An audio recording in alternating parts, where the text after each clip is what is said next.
One of the teams that a lot of people in the AFC are worried about, in addition to Kansas City, is a team that made some waves in the playoffs last year, and a lot of people aren't forgetting that. In fact, they're making some waves now. The Tennessee Titans and the AFC South right now, they are leading the division. I know they have the tiebreaker advantage over the Colts. And one of the fans I know that is a big Titans fan, Jason Bruce. How are you doing today, Jason? Pretty good, Earl. How are you? I am doing great. I'll tell you, it's interesting looking at this whole playoffs and seeing how everything's really starting to figure itself out. And I know this year, of course, the expansion to another team in each conference going from 12 overall to 14 overall. I feel like now that's going to make things a little more interesting, especially that everybody wants to get that first round bye so they don't have to play that wild card weekend. And now that it feels like the first seed means a lot more than it would in the past, because number 1 and 2 got the bye, but now it's only number 1. Yeah, it's definitely interesting. It kind of threw a wrench into our fantasy football setup this year, where we actually had a thing for the first pick that depended on how many teams were in the playoffs, and with the 2 extra teams now, we had to kill that. But I think it's going to be, I don't know how much home field is going to be worth this year with no people. Yeah, that's going to play a huge advantage. I mean, every game could be pretty much like a gigantic scrimmage when it comes to crowd size, and some areas might be a little more lenient in letting people in, and some might just say, we're not taking this risk, and that could really impact a game. I just think about just the Washington-Pittsburgh game. You think if Heinz Field was full of fans, maybe that game doesn't turn out the way it did. Yeah, the momentum matters. It really, really does. So, Jason, for everybody who doesn't know how you became a fan of the Tennessee Titans, let everybody know what led you to become a fan of the team. Well, that's where I'm from. I grew up out in West Tennessee, and then lived and got my coaching career started in Middle Tennessee. And just graduating high school when they moved the Oilers. And I paid attention, but I had decided from that point that I wasn't going all in until it was new name, new stadium, until it was fully Tennessee's team. And so that 99 season, that was when we changed everything over and the Titans came into existence, and I've been there ever since. And it's interesting. I just thought about that with the name change and the uniform change. It's weird. Sometimes teams get a little bit of a bump once they change their uniforms, and you see it a lot in sports, no matter who it is. All of a sudden, a team starts playing a lot better, and it's like a whole new attitude. Well, it's the old Deion Sanders thing. Look good, feel good. Feel good, play good. Yeah, I mean, and that's definitely true. Going into your memories, what would you say is the all-time greatest Tennessee Titans moment? And I think I have an idea. It's still the Miracle. It's always going to be the Music City Miracle until somebody raises a trophy. And you got that on that same season, you got the highest and the lowest, the 1 yard short. But it's hard to beat last year Derrick Henry with the jump pass. That's gotten to be pretty big in the lore.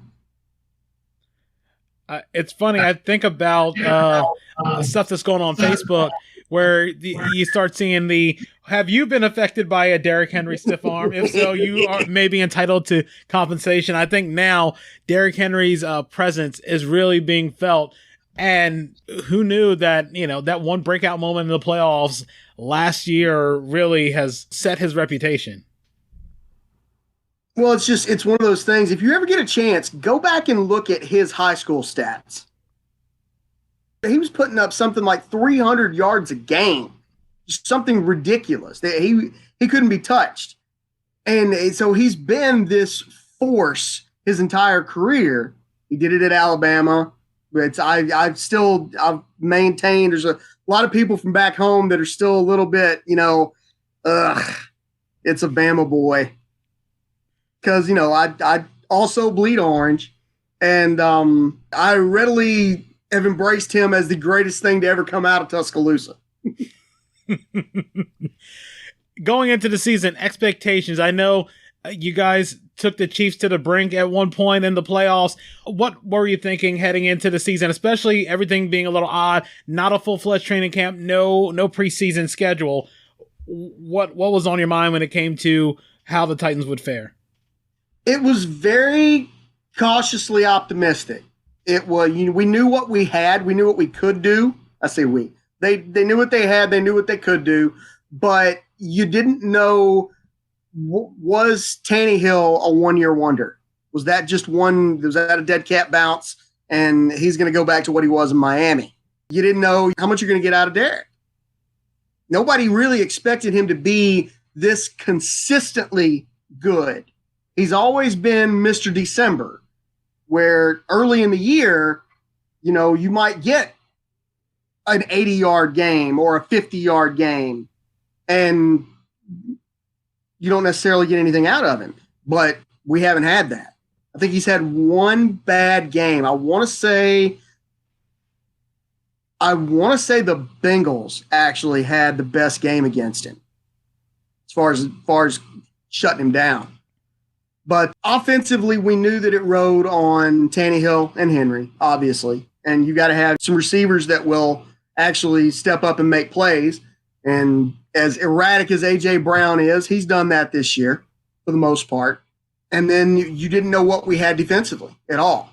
Defensively, we've been pretty horrible. We're winning games like the old Greatest Show on Turf Rams, having to win them, 42-36.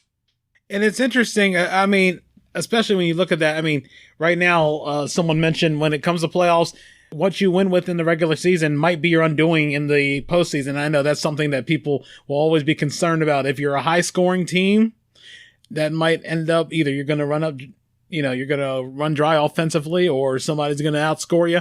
And then the same thing can happen with defense sometimes. I mean, it all depends. You never know, because playoffs are always a crapshoot. But was there a point that you knew, okay, the Titans are going back to the playoffs? I feel like that right now. And I realize that we've still got 2 to play, and Green Bay's the real deal. So we got to see what happens this weekend. And then we've got Houston. And Houston can play when they want to. Deshaun Watson's still a weapon. But I feel like we're in right now. I felt like that ever since we knocked off Baltimore. Was there a time you were worried that the Titans weren't going to make the playoffs? When we lost to the Bengals, we were sitting at 6-3 and looking at, obviously, Baltimore and Indy had already beaten us.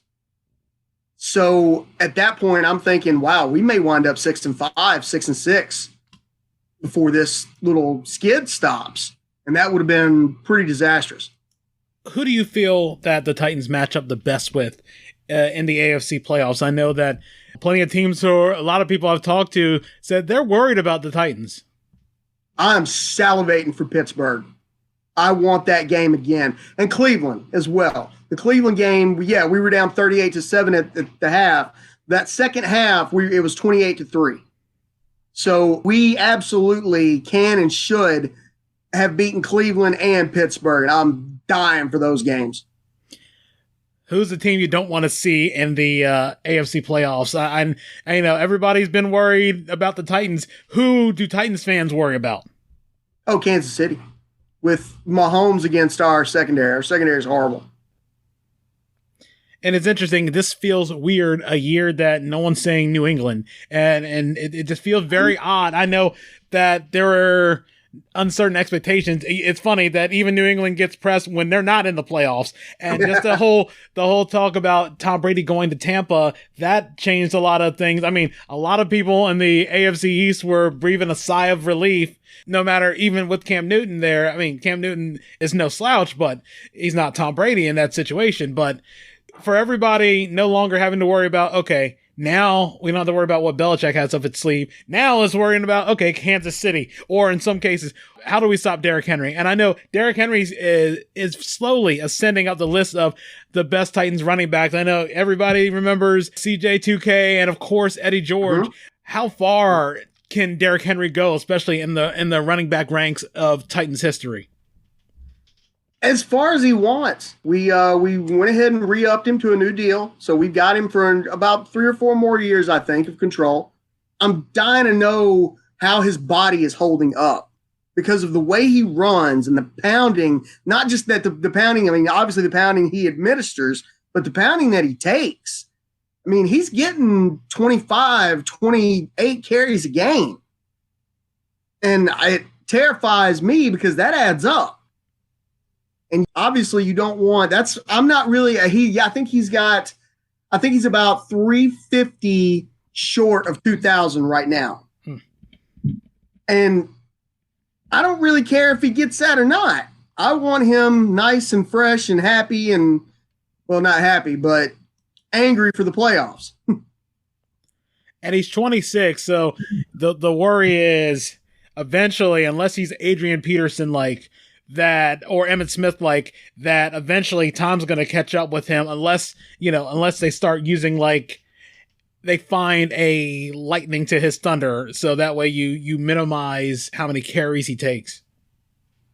And that's what we've tried to do. I can't, our third down back is escaping me right now, but he hardly ever gets a third down carry.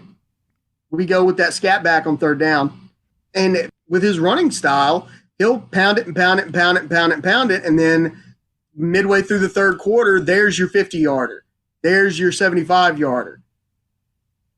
Like the one he broke off against the Ravens in overtime. Mm-hmm. The one thing I think, looking at Ryan Tannehill, as you mentioned before, whether this was a one-year wonder or not, him taking the job from Marcus Mariota and cementing himself as a starting quarterback, I know everybody is wondering what they saw in Miami. Was that just either, wrong system or a guy? I mean, he used to be a wide receiver at one point before he became a quarterback. So maybe he's finally gotten to that stage where, okay, now he's comfortable with where he is as a quarterback, and it looks like it's showing. Yeah, he's stepped up so far on just general leadership and taking over the huddle and things like that. And he's the Titan, and yes, McNair could run, but McNair was a pass-first guy. Vince Young was not. Mariota was not. We've always needed, if you remember back, I think 2008, I believe, the year we went 11-0, that was Kerry Collins. People forget about that. That was Kerry Collins as our starting quarterback. We need that, not a game manager, but that style of quarterback. I don't mind having a boring quarterback. I love Mahomes. Mahomes is probably my favorite player. It's not a Titan, but I don't know that even he would work in our system the way that Tannehill does. He just fits in like a glove. It was interesting. In a previous discussion I had talking about the Dolphins, we were talking about how Flores is another Belichick disciple. And the worry has always been, be wary of Patriots assistants as head coaches, but Mike Vrabel has shown otherwise, as opposed to guys like Bill O'Brien and McDaniels and Matt Patricia and things like that. How has Vrabel stabilized that team? He's had a lot of help. I think he surrounded himself with the right assistants. And the GM, our GM, John Robinson, and him have a very good relationship to make sure that we get guys that are going to work, that are going to be right. I say this, and here we've wasted the money on Jadeveon Clowney, but they can't all be sevens. Vrabel's doing a very good job of maturing and learning on the job.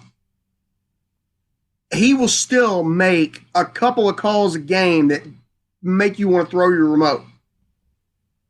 There's still times that, what are you doing right there? Why? Why make that call?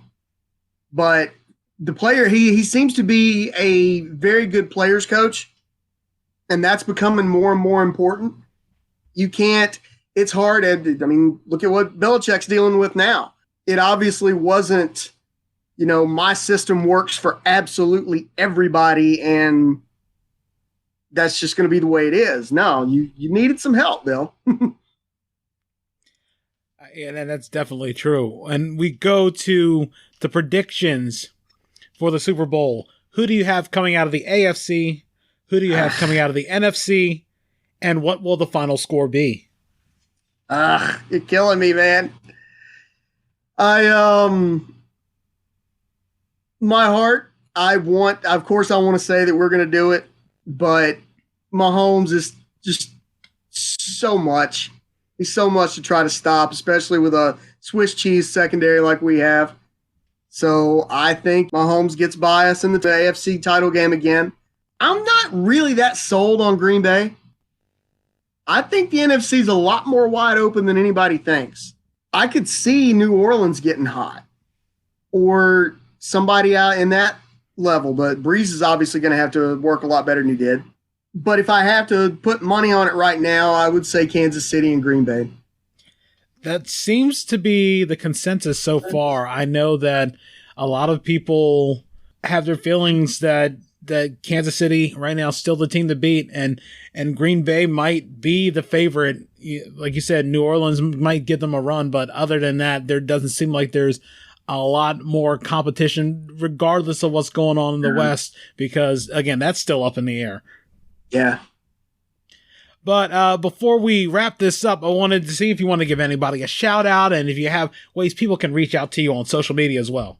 You can find me on Facebook. Just regular Jason Bruce search right there. Nothing more, nothing less. I don't like having a lot of followers. I'm there to look more than talk. So we'll stick with that for right now.